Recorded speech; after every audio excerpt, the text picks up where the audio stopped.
3월 17일 월요일 사순절 특별 가정 예배를 시작합니다. 찬송가 525장 돌아와 돌아와 1절과 4절을 부릅니다.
이 시간 우리에게 주시는 하나님 말씀은 구약성경 출애굽기 33장 1절로 6절입니다.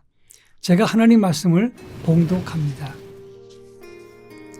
여호와께서 모세에게 이르시되 너는 내가 애굽 땅에서 인도하여 낸 백성과 함께 여기를 떠나서 내가 아브라함과 이삭과 야곱에게 맹세하여 네 자손에게 주기로 한 그 땅으로 올라가라.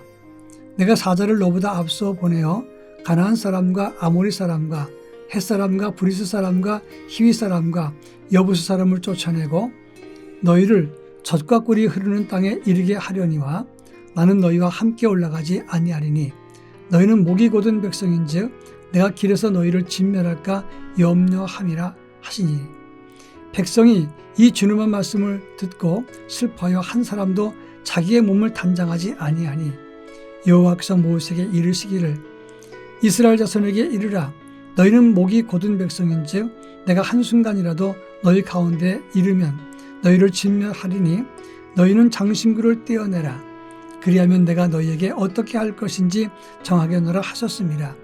이스라엘 자손이 호렙산에서부터 그들의 장신구를 떼어내니라. 아멘.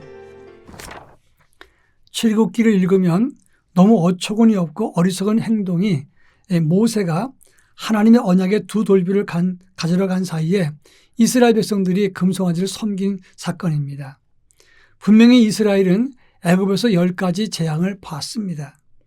불기둥 구름기둥의 역사를 경험했고 하나님이 내리시는 만나를 먹으면서 광야 행진을 하고 있습니다. 그런데 그들이 어떻게 그렇게 급히 그렇게 쉽게 우상을 섬길 수 있었는가 하는 것입니다.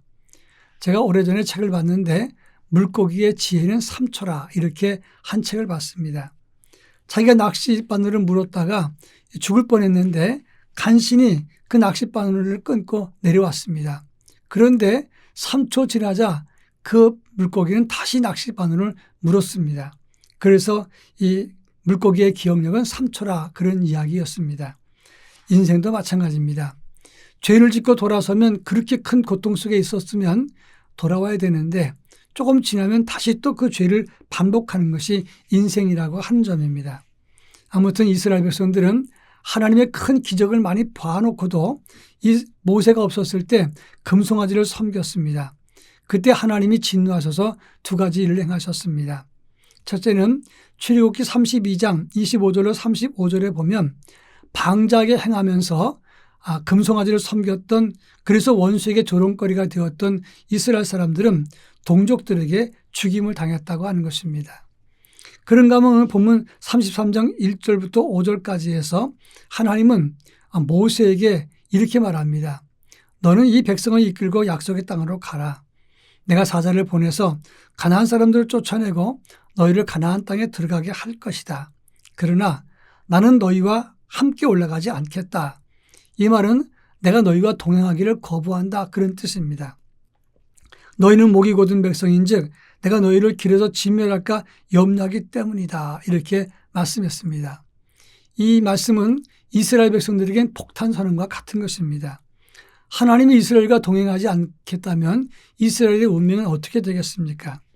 이는 그 당시 이스라엘 백성들에겐 큰 충격이고 그리고 광야에 버려진 느낌을 갖게 됐다고 하는 것입니다. 이 본문이 주는 의미가 무엇인가를 함께 살펴보겠습니다. 제일 먼저 첫 번째 생각할 수 있는 것은 하나님은 죄 있는 인간과 동행하지 않는다는 것입니다.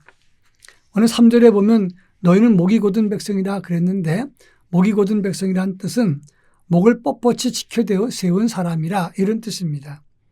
억척스럽게 고집세고 패역한 인간이고 거만함을 가지고 있고 그리고 하나님을 대적하는 그런 모습을 말하고 있는 것입니다. 하나님이 이러한 죄인들과 교제하지 않는다 그런 말씀입니다. 그런가 하면 이 범죄한 인생에게 가장 절실하고 빠른 해결은 철저하게 그 죄를 청산하는 것이다 하는 것입니다.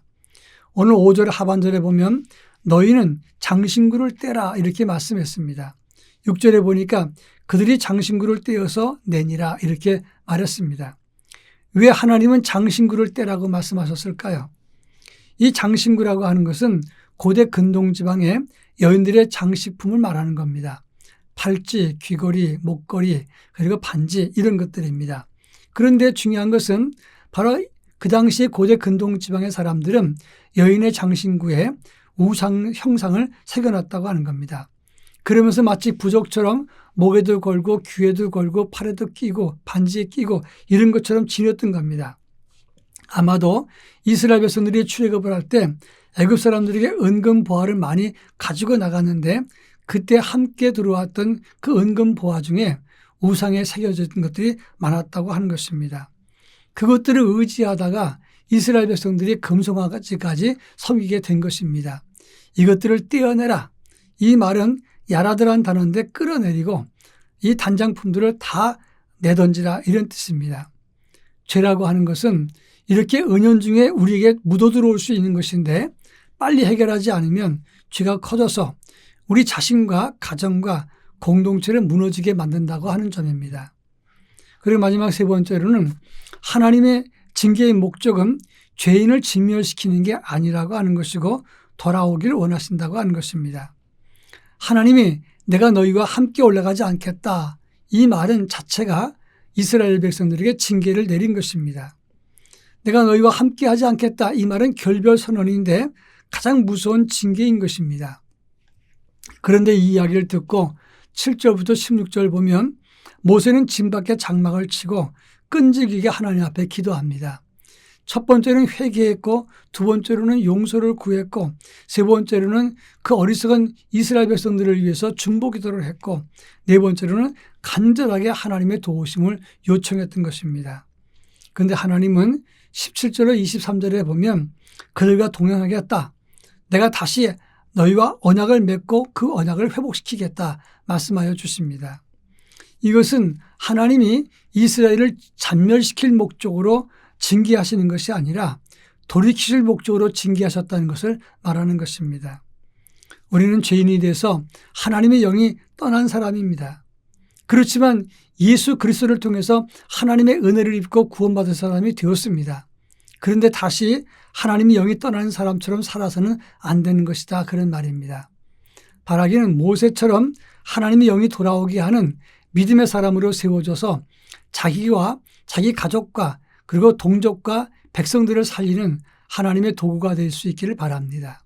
다 같이 기도합니다. 사랑 많으신 하나님 아버지, 하나님의 영이 떠나는 사람이 아니라 하나님의 영이 돌아오게 하는 믿음의 사람으로 살아가게 하옵소서. 어리석은 이스라엘 백성들처럼 하나님의 진노를 받고 하나님을 멀리하게 되는 일이 없도록 저희들에게 믿음 위에 믿음을 허락해 주옵소서. 예수님의 이름으로 기도합니다. 아멘.